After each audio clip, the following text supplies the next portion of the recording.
Om Swastiastu, sahabat Bali Taman Sekar. Selamat datang, selamat berjumpa di Bali Taman Sekar Channel. Channel yang senantiasa berupaya untuk memberikan informasi faktual untuk sahabat.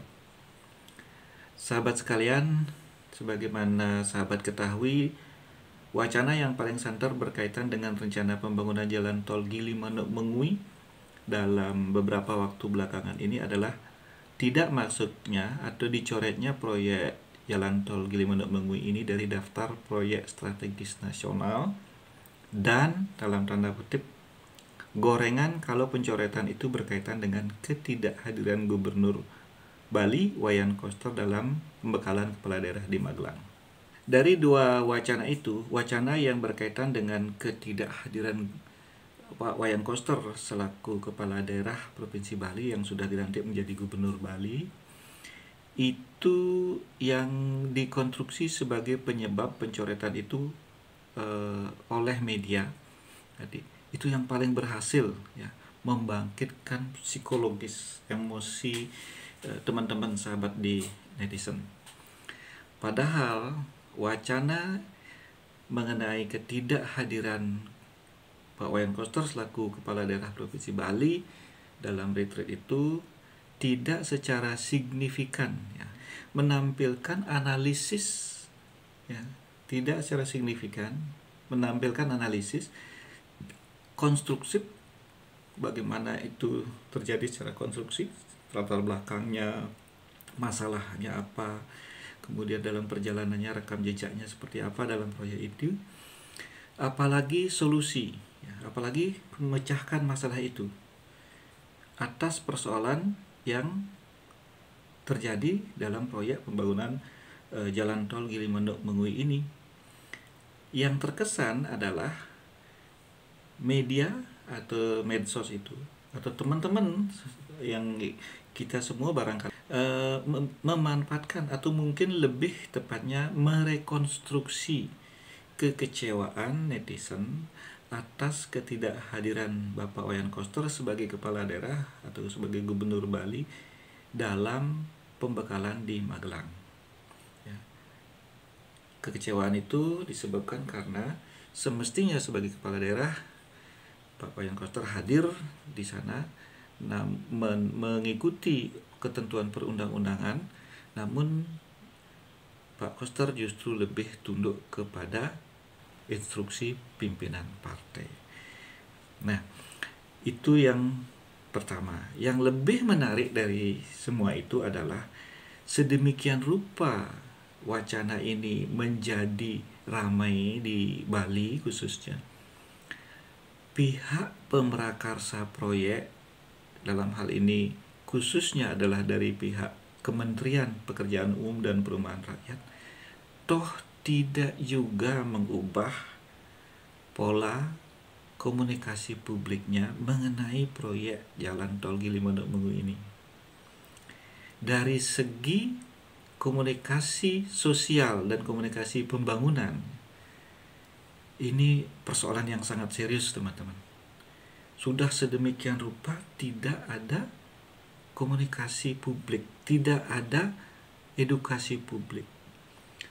Apa sebenarnya yang terjadi, ya, bagaimana hal itu terjadi, dan kemudian atas kondisi yang sudah 3 tahun lebih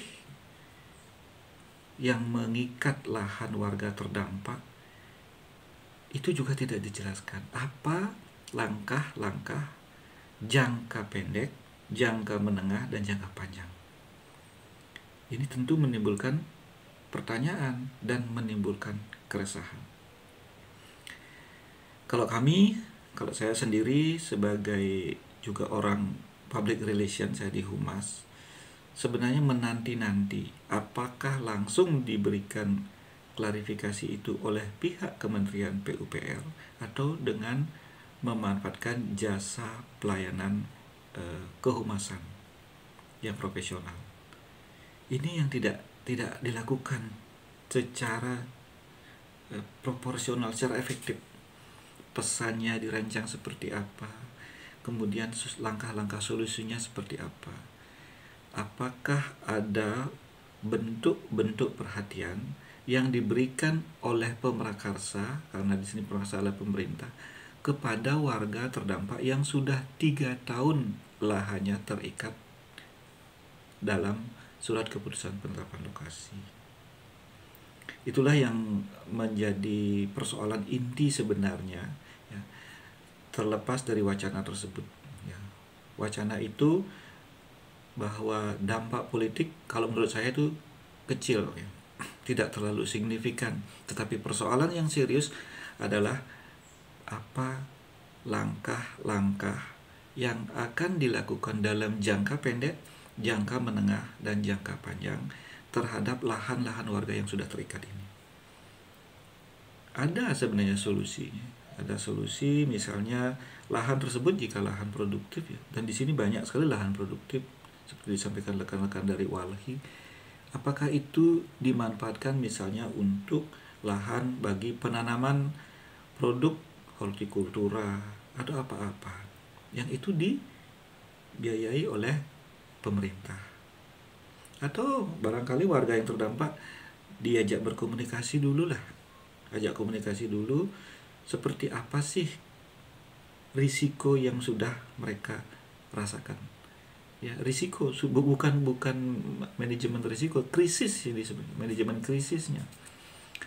Rumahnya rusaknya seperti apa, lahan jadi tidak tergarap seperti apa, kerugian-kerugian lain. Ini yang sebenarnya yang menurut saya, ya, yang penting dilakukan. Sangat sayang sekali, ya teman-teman, kalau pemerintah ingin memberikan atensi adalah komunikasi dulu. Itu yang sebenarnya yang dinanti-nanti. Betul-betul menimbulkan keresahan, ketidakpercayaan. Komunikasi itu sangat penting untuk membangun pengetahuan, untuk membangun sikap, dan juga sebagai bahan dalam berdialog sehari-hari.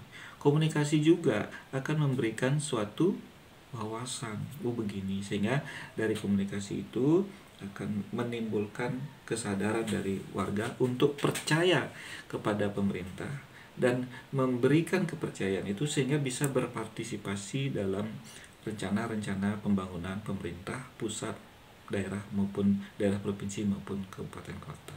3 tahun lebih loh teman-teman. Sekarang sudah lebih dari tanggal 7 Maret. Sekarang sudah bulan April.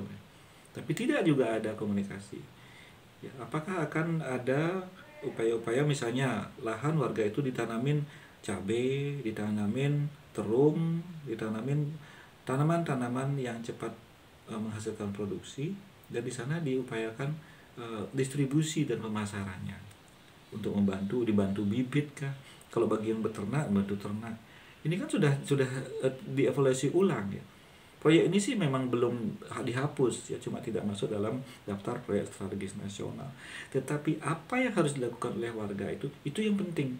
Keraguan-raguan, keresahan, ya, kebingungan, ya, yang dialami oleh warga, kerusakan rumah, kerusakan lahan yang tidak diolah selama ini. Ini yang penting. Saya tidak melihat ada komunikasi yang menimbulkan kesejukan dalam hari ini.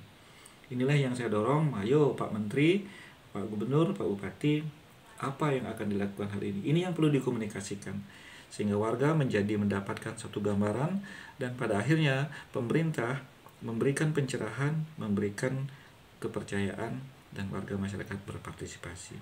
Tanaman-tanaman yang cepat panen, seperti cabai, terung, dan semua itu adalah tanaman-tanaman yang ikut mendorong terjadinya inflasi di daerah. Dengan ditanam seperti itu, maka diharapkan produksi dari tanaman-tanaman itu akan memenuhi kebutuhan sehingga harga lebih stabil dan inflasi menjadi lebih terkendali. Sehingga dengan demikian masyarakat mendapatkan manfaat, pemerintah tetap juga mendapatkan lahan, dan akhirnya permasalahan sedikit saja, ya, walaupun tidak sebagian besar, itu bisa terpecahkan. Kepercayaan masyarakat meningkat, maka mereka akan berpartisipasi. Selain juga sudah disampaikan, ya, pada video saya terdahulu sudah disampaikan bahwa perlu ada lobby. Nah, Pak Gubernur sudah melakukan itu, cuman hasilnya seperti apa ini yang belum kita dapatkan. Tolong sampaikan komunikasi, apakah dalam bentuk konferensi pers atau apa, sehingga apa langkah-langkah jangka pendek, menengah, dan jangka panjang dilakukan itu menjadi diketahui oleh warga. Sekian, sampai jumpa pada video kami selanjutnya. Terima kasih atas kebersamaannya. Kami akhiri dengan Pram Santi. Om Santi, Santi, Santi, Om.